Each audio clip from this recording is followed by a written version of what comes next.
cette première partie, on l'a fait en mode chill. Pourquoi?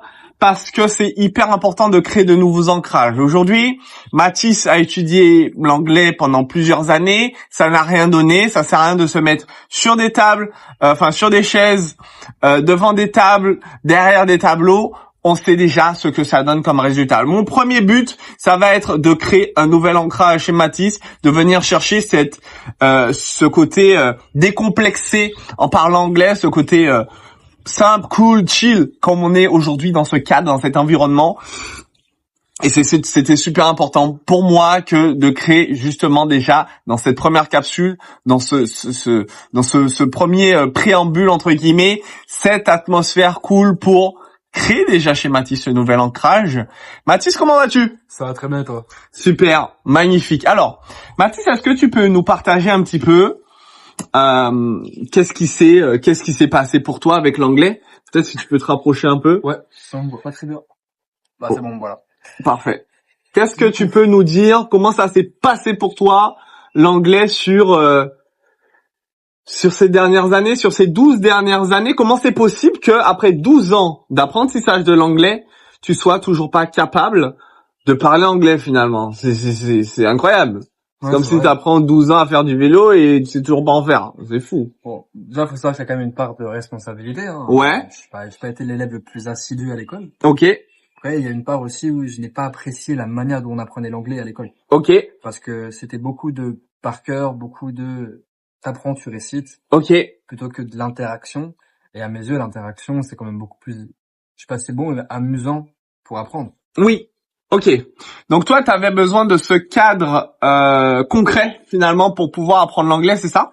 Ouais, c'est ça. Comment ça s'est passé avec les professeurs? C'est-à-dire les professeurs que tu as eus, qu'est-ce que tu peux m'en dire? Pour la faire rapide, un peu chiant. Un peu chiant. Pas parce qu'ils étaient des profs chiants, enfin, parce qu'ils sont chiants, mais il y en a qui sont monotones, en fait. Monotone, ok. Pourquoi? Monotone. Qu'est-ce que tu veux dire par là? Il n'y a pas d'interaction réelle. D'accord. Tu as un PDF, une copie, et tu m'apprends ça, et tu me récites, et tu me l'écriras sur une copie demain. D'accord. En gros, tu récites ce que tu as appris. T'as commencé l'anglais à quel âge? En quelle classe? Ça devait être en CM1. En CM1, ok. J'avais 8 ans. T'avais 8 ans, aujourd'hui tu en as? 19 ans. 19, ok. Donc en 11 ans, t'as remarqué aucune amélioration? Non. D'accord. Intéressant. Donc effectivement, on en voit la force quand même aux professeurs et tout ça parce que c'est pas leur faute. Voilà. Il faut déjà comprendre ça. Ils ont des classes de 25-30 personnes à gérer. Ils peuvent pas faire du cas par cas et c'est tout à fait normal. Hein. T'imagines que s'ils faisaient du cas par cas avec 30 personnes, ils s'en sortiraient pas quoi. Voilà. Donc voilà, on peut pas leur en vouloir. Donc toi, Mathis, tu voulais quelque chose de plus personnalisé, enfin c'est ce qu'il te fallait, Ouais. plus contextuel. C'est ça. D'accord. C'est quoi que tu as eu, qu'est-ce qui a été l'élément bloquant par rapport à l'anglais? Qu'est-ce qui a fait que, il y a un moment tu t'es dit stop, je vais plus apprendre, ça me saoule? C'est à partir de quel âge déjà que tu as commencé à ressentir un dégoût? 6e, 5e? 6e, 5e? Ouais. D'accord. C'est assez tôt, je sais, mais Ouais. 6e, 5e. Et qu'est-ce que ça a provoqué du coup ce dégoût? Ouais, j'ai arrêté, hein. Je fais plus rien, moi. Tu faisais plus rien du tout? Ouais. Déjà, les études en général, bon, c'est pas mon kiff. Ouais. Et si en plus tu me dégoûtes de l'anglais, enfin, le prof, du coup. T'avais combien de moyenne? En anglais? Ouais. Je vais être à 10. 10. Ok. Ouais, 10. J'ai 10. toujours eu la moyenne, quand même. T'as toujours eu la moyenne, mais 10 quoi. Ouais, 10. 10, c'est de la merde. D'accord. 10 c'est nul. On est d'accord. Donc, aujourd'hui, Mathis, qu'est-ce qui s'est passé pour que tu aies ce déclic de vouloir changer de... T'as fait quoi déjà comme études, concrètement, pour qu'on sache un peu ton Après le background? collège, je suis allé au lycée en STMG. Ensuite, Ouais. j'ai enchaîné sur une année, j'ai fait que 1 an, à l'IUT en commerce. Ok. Et après, j'ai arrêté pour le business. D'accord. Donc aujourd'hui, tu as eu un déclic qui a fait que tu m'as contacté sur les réseaux sociaux. Ouais. Quel a été ce déclic? Déjà parce que j'aime beaucoup voyager, hein, D'accord. pour voyager. Et pour le business aussi, professionnellement parlant, c'est important. Tu fais quoi dans la vie? Je suis dans le business en ligne, j'accompagne du coup les coachs à développer leur activité, à atteindre les 25 000 euros. Ok. Donc tu aides les coachs à atteindre un certain niveau financier. Ouais. Et aujourd'hui, pour le business, comment ça pourrait t'aider du coup? Bah, déjà pour l'information, Ouais. à base, C'est-à-dire pour l'information? bah, les connaissances, elles sont souvent aux États-Unis. Ouais, ok. Beaucoup de personnes intéressantes, enfin, beaucoup d'entrepreneurs intéressants à écouter. Oui, Et même pour rencontrer des gens. d'accord. Important. Le caractère social, rencontre. Ouais. Très important. Ok, ok, parfait, parfait, parfait. Donc toi aujourd'hui, le frein que t'as, le blocage que t'as par rapport à l'anglais, donc depuis la 6e, 5e, tu t'es pas impliqué finalement, parce que t'as eu un sort de dégoût. Est-ce qu'il y a eu un prof qui t'a marqué ou une expérience de vie qui t'a ou une expérience avec l'anglais qui t'a marqué, en tout cas pendant ces années d'école, qui t'ont bloqué quoi, qui ont fait que je t'ai dit non, c'est plus la peine. Franchement, il y en a, c'est pas l'expérience, c'est les notes. Ouais, Le peu de c'est-à-dire. fois où j'essayais quand même d'apprendre, parce que j'ai essayé d'apprendre, hein. Ouais. Ok. J'avais pas de bonnes notes. Ou même si j'apprenais, ça m'arrivait d'avoir des bonnes notes, je connaissais rien. D'accord. Parce que t'apprends par cœur, mais tu comprends pas. D'accord. Donc j'apprenais, j'avais peut-être une bonne note, ça devait être 14-15 pour moi, D'accord. par rapport à mon niveau. Bah, ça me servait à rien, parce que déjà, une semaine après, j'avais oublié. Ouais. Parce que j'avais pas compris, donc automatiquement, on oublie. Et du coup, ça m'a rien apporté quand même, finalement. D'accord. Donc c'était vraiment le côté mécanique. Ouais, on apprend, on ressort. On apprend, on ressort. D'accord. Ok. C'est ça. Ok, je comprends. Et toi, du coup, aujourd'hui, est-ce qu'il y a une anecdote qui t'a marqué à l'école où tu étais plutôt content de ta séance d'anglais ou le contraire? Est-ce qu'il y a une anecdote que tu peux nous raconter? Alors, c'est pas une anecdote, c'est un truc qu'on faisait souvent quand même au collège, c'est les seuls moments où j'aimais bien l'anglais. C'est pour les fêtes à Noël, on regardait des séries. D'accord. Précisément Malcolm, tu sais, l'épisode sur Noël, je sais pas si tu l'as vu. Oui. Qui est marrant. Et c'est quand même les choses que j'aimais bien parce que, déjà, je connaissais la série. Voilà, déjà, c'est la base. Ok. Mais, c'est plus interactif. Et c'est la seule séance de l'année. On l'a fait pendant 4 ans, tous les ans. Et c'est la seule séance qui était quand même bien. D'accord.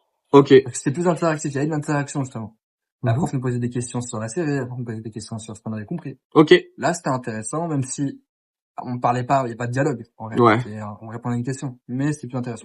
Qu'est-ce qui t'a traumatisé avec l'anglais? Qu'est-ce qui pour toi était dur, finalement? Bonne question. Bonne question. La syntaxe, c'est tout. Après, ça s'apprend avec la répétition, je pense. La syntaxe des phrases, comment on les tourne. Ok. C'est pas une langue latine, l'anglais, c'est pas du tout une langue latine. Comment toi, tu te verrais dans 6 mois capable de parler anglais? Qu'est-ce que ça changerait à ta vie? Quelle serait ta projection par rapport à ça? Ma projection. Alors déjà, professionnellement parlant, le business, ça va beaucoup m'aider. Ouais. Pour déjà les contacts, pour l'apprentissage. Ok. Sinon, je voyagerai plus. Ok. J'aurai plus de plaisir à voyager, parce que tout con, je suis à l'aéroport, je comprends rien. Ouais, ça c'est emmerdant, ça. Tout con, mais je suis obligé de traduire. Donc, ok. C'est une perte de temps. C'est un gain de temps. C'est vrai que c'est un gain de temps. Ok, très bien. Très bien. Super, super Mathis. Est-ce qu'il y a des choses que tu aimerais partager avec nous? Quel est l'objectif à la fin de ces 31 jours? Parler anglais. Ok. Parler anglais. Ok. Est-ce que tu as quelque chose que tu aimerais partager avec nous avant que je dévoile justement le plan sur lequel on va, les pistes sur lesquelles on va s'affairer? Tout est dit, hein. Tout est dit? Ok, super. Bon, alors en fait, sur le profil de Mathis, ce qui est intéressant, ce qui est important, donc je vais lui poser des questions stratégiques pour moi, qui vont me permettre de déterminer un plan d'action, qui vont le pousser à l'action, le garder motivé et le faire évoluer rapidement.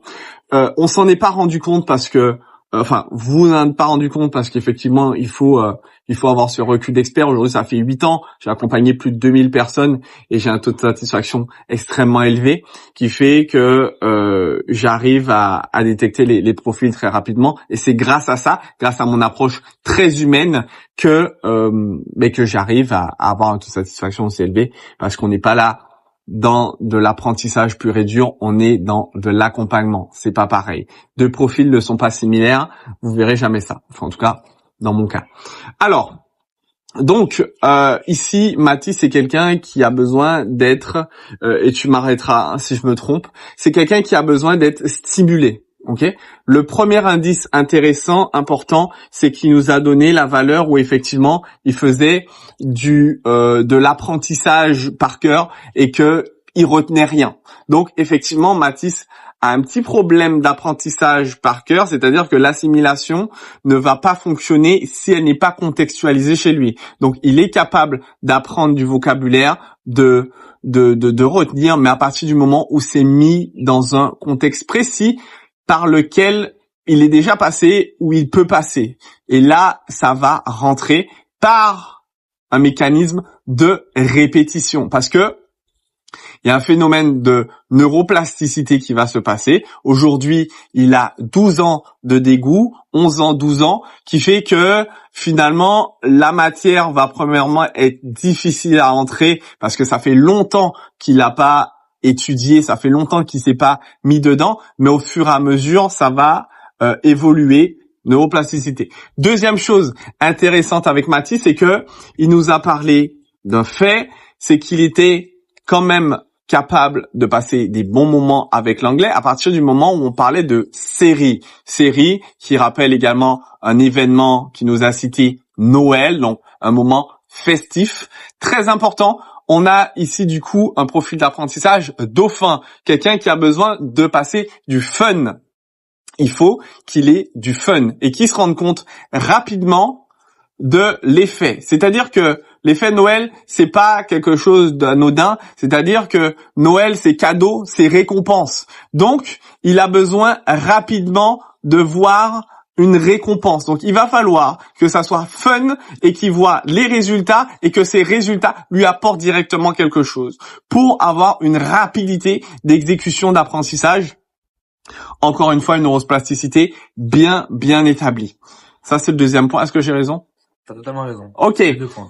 Troisième point, du coup, pour Mathis, qu'il va lui falloir, c'est quelqu'un qui n'aime pas, du coup, le cadre scolaire. Il a fait STMG, il a arrêté en IUT pour se lancer dans la vie réelle, entre guillemets, la vie active.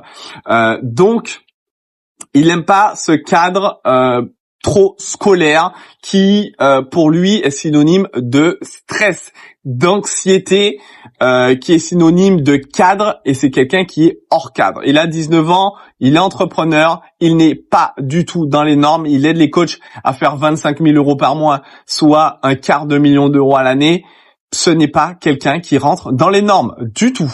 Donc, il faut voir sur du hors norme. Donc c'est pour ça effectivement qu'on est aussi dans un cadre comme ça. C'est parce que Mathis aura plus d'attrait, plus de capacité d'écoute, d'attention quand on va sortir des normes, quand on va être dans une piscine, quand on va être dans une discussion normale, quand on va prendre par exemple le papier de l'hôtel et qu'on va travailler dessus. Il aura plus de facilité à se concentrer que dans un cadre bien préétabli, dans des normes très fermées. On est d'accord? Entièrement d'accord.